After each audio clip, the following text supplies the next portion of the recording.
Welcome to the bold analysis. The information coming now is that police are currently camping at Raila Odinga's current home around the gate ahead of his planned rally, mass protests at Kamkunji, Nairobi's Kamkunji grounds. And according to the reports, actually journalists were moving to the place.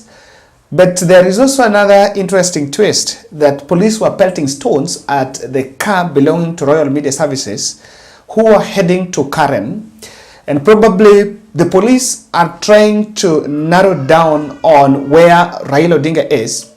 I think the understanding that, rather that perception that police are looking for Raila Odinga is something that is not going to cause all this. Remember, it's not going to help the situation.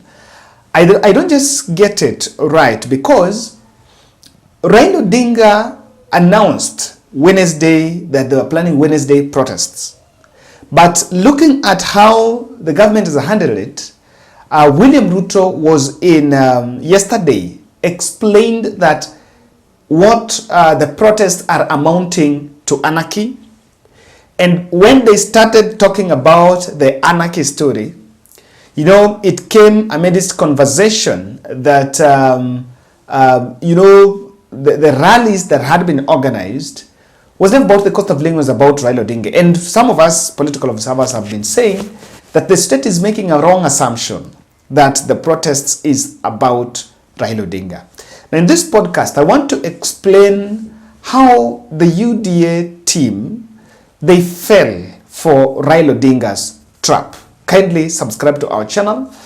We are finishing Sarah's fundraiser today at midnight, today the Wednesday, as we finalize on last expense that is going to be done, determined that is going to be done on Saturday, and we're reaching out to you, those who had applied, as we finish up. We helped this lady last year on medical bill amounting to 1.3 million, but unfortunately we lost her on 26th June. For those of us that have been part of this bold family for long, those who we started with Sarah, now the famous Sarah passed on. Yeah, she passed on, and we're just supporting this family during this trying moment, difficult moment, so that at least ends can meet. And I'm just so grateful for those who have been responding. Raila Odinga last time organized the rally, and there is a trap they fell for. The trap they fell for here is, even after saying there was going to be Wednesday protest, they never went to the police. That's what the police IG is saying, that they never went to the police to ask for that permission. Now, that was done intentionally, because what I've always thought, and that is a very narrow understanding by those in power, that what Raila needs to do is to come out and let the people, to come out and guide the people. But it was out on 2 days previously, that is on Monday and Tuesday. Monday, Raila was in CBD, interacted with the Kenyans. Then on Tuesday, Raila was in Nyamakima, or not in Nyamakima, or was in Kenyatta Market. But what he has always been doing here is, if you look at the reports on this, you really understand that Nyeri is protesting, Nairobi Expressway is already been closed, Kisumu, Mombasa, Kakamega, Kisii, Narok, and other counties. Meru, there is something happening in Meru as we speak. And one thing I want to say is, you can camp around Raila Odinga's residence. But is Raila in Nyeri? Raila is not in Nyeri. But the intention of dragging the headlines towards Raila Odinga, it's not, probably I'm not buying any sort of an arrest, because we all know that the intelligence will not really entertain that. They know that that can actually get out of hand. But clearly, they want to narrow down the attention of the country to that of Raila Odinga. To narrow down to Raila Odinga. And I just want to reason it this way. Someone watching news or this podcast from home and is seeing police at Raila Odinga's residence.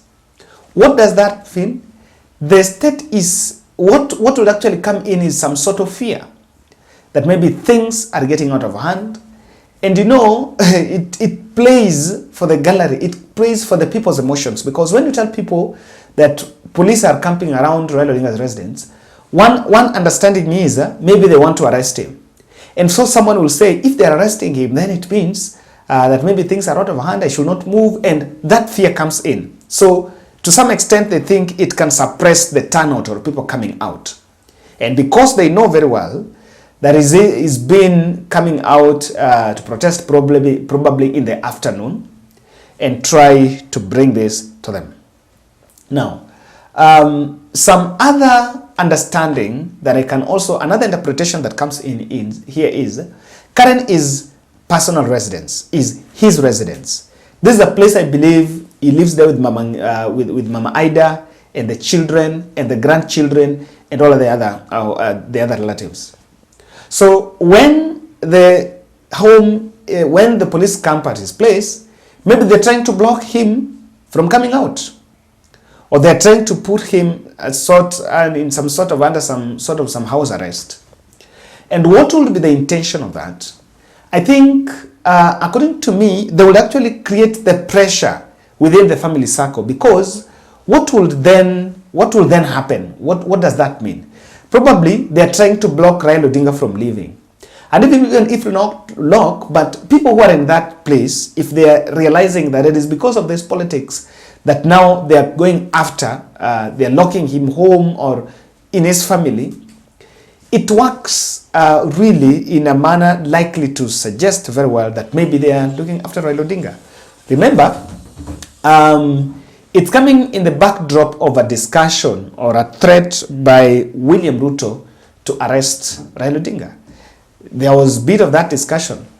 And when they entertained the talk that we can arrest Raila, I think Raila decided to play the trap, say, okay, fine, I want to call for that mass action and I will not go for the police. I'm not going to inform the police, so that I see whether is now giving them a ground, because they cannot arrest and say people are protesting because you called the protest, but you did not notify the police.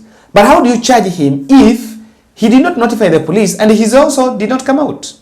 If he fails to come out and did also not notify the police, then his was just a freedom of speech that I called my supporters to come out and protest.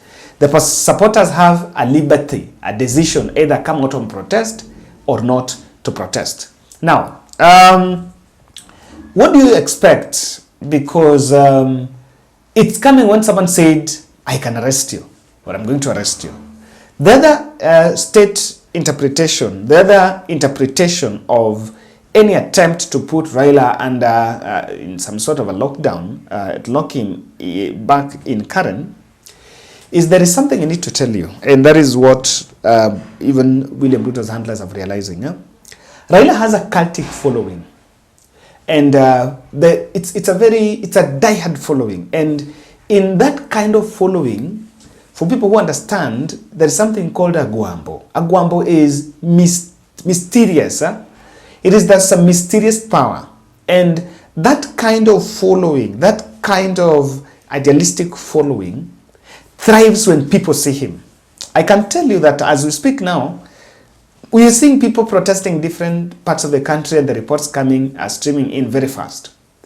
But how about if he's out? You will realize that how did he get to town? He actually got to town because people were tear gassed, but wakiwa karibu na hiyo gari, when that car is not moving, people normally don't move. And you'll always be told that they will not leave Raila alone. They will always try to be around it. But truth be told, politicians in Kenya are not just learning their hard lessons. Two, why am I making this interpretation? William Ruto rode on a campaign platform of niliteswa or done this. Now, today, if Raila is to be arrested, or even some intimidated and goes through all this, it's just building his political clout. Because in the next election, you will find Kenyans saying they're going to vote in Raila simply because of and in fact, he's building his profile. If you ask me, it's actually building his profile. And those who are actually harboring those intentions of arrest or so, I don't think it's something that, you know, you can do it. Yes, Raila can be arrested. You can do it. But who loses in it? Who actually loses? You know, I understand that there is a lot of tension even in government because people don't know what exactly is going on. What next? People are not yet, there is no clarity of what exactly is the plan by Azimio la Umoja. So I do believe that the whole thing about the mass protest, I'm seeing Nyeri protesting, I'm seeing Mombasa protesting. Are they protesting about the server? No, they're protesting about the cost of living. Instead of narrowing down and going to look for Raila and, you know, all this, you just need to go back to the basics. Is why are they protesting? Don't ask, and even if you think, even if you can't ask why they're protesting, then you need to ask yourself, now, if you are also in government with the machinery and you're also doing messaging, why has it become difficult that even if Raila has said that people go that people protest, why are people coming out? Why are people not ignoring them? Why are people not ignoring his message? So on this one, I think looking at the personality is not going to solve or is not going to give a solution.